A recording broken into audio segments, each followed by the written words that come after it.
Our productions for the years 2020 and 2022 saw record lows. Last year was one of the lowest in 27 years since 1997. Lowest recorded was 251.5 million kilos. Of course, that was to be expected with the situations that prevailed, non-availability of agriculture inputs and the fertilizer ban, and also not having even the organic fertilizer available to the fuller satisfaction of the producers. With all the initiatives that we started, and especially from this year, beginning of this year, because for the RPCs to really come on board using fertilizer, they needed herbicides available. Otherwise, with weeds, it doesn't make any sense for them to fertilize. So that became available from the first or the second week of January. That's glyphosate. And as a result of that, there was a greater take from the RPCs. And we are seeing the improvements from April. For April, we had a plus in production of about 1.8 billion kilos, followed by May, a marginal increase because there was a patch of dry weather, which actually retarded growth. But we are hopeful that the next 3-4 months we will go forward. And this year, T-Board and the Tea Research Institute are looking at a figure of about 265 to 270 million kilos, almost a 20 million kilo increase from the dismal year of last year.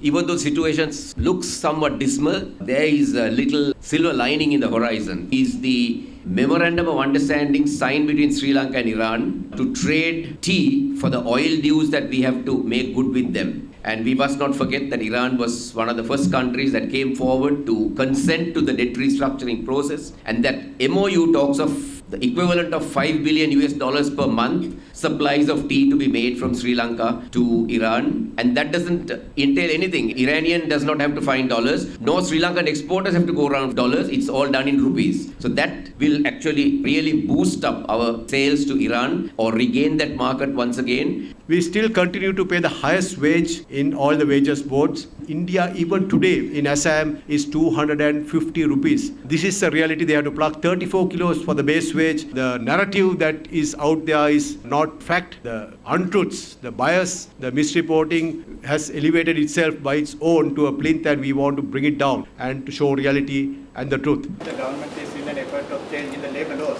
Then how does it affect on the plantation sector?